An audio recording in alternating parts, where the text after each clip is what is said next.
Hi friends, Laura here with Breastfeeding House Calls, the breastfeed, and I just wanted to talk to you guys about swaddling your baby. So this little one right here is swaddled in pretty much the same way that I see most babies swaddled, but I want to point something out. Swaddling is not bad, especially in babies with raw or very young neurology. Preemie babies can definitely benefit from swaddling. All babies can benefit from swaddling, but sometimes if we do it too much, it could actually affect breastfeeding. How on earth would that be, you say? So let's look right here. Right, so when a baby is swaddled and when they're swaddled tight, and this baby is not swaddled as tight as some of the babies that I see, their shoulders actually get pulled down while they're sleeping. And once they are loose and their shoulders go back up, whenever you take them out of this, they could be sore. Their necks and their shoulders could hurt. And so that's when you'll see the opposite of what we're seeing right now, where we're actually pulling the shoulders down. We'll see that babies that are in pain on their shoulders or on their upper backs will hunch, and their earlobes will touch their shoulders or be kind of, you know, hunched up. And that is a sign that a baby is too tight. If a baby is too tight here, they can be too tight here, too tight here. Their chin can stay pushed in, because if they loosen it or they stick their tongue out to try to suck, this here could be sore, this here could be sore, this here could be sore.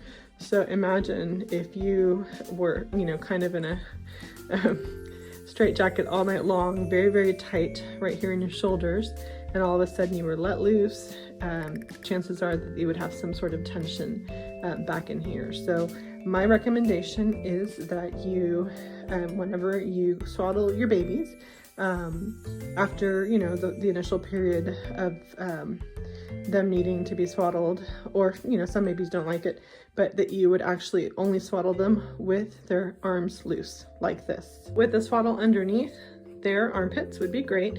That way they can't have the liberty to move their shoulders and their arms up. Now, a lot of people, a lot of parents don't like to have the arms out, because any type of flail of the arm, or they hit their face or whatnot, if they're asleep, they could startle and wake up. And so, of course, you know, the more organized we have all of this, the less babies will move. But at the same time, babies need to move in order to loosen. So it's a really good idea that whenever you swaddle your babies, especially, you know, because of breastfeeding, that you swaddle them with looser arms. Even if you swaddle them inside here, have looser arms. And I know, again, it defeats the purpose, especially when you're latching, or when you're trying to latch and the baby's trying to swipe their face or trying to grab your breast.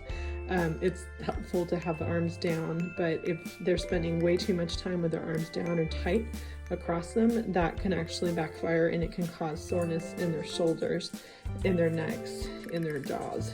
So just be mindful of that. Another thing I want to talk about is the hips being too tight. So when babies are swaddled in this kind of, you know, when their knees are up and they're swaddled really tight, I see that a lot of times when they are breastfeeding, it's very difficult for them to loosen this lower area, and that translates into a really tight sacrum, really tight butt. And so it's, again, I'm not against swaddling in general, but these are the things that you want to be mindful. So, you know, not having your baby in a swaddle all day long and making sure that they have a lot of time to stretch their legs and their hips out is really important, because with breastfeeding positions, and we'll go over that in another video, they can actually start to hunch more or be very tight here.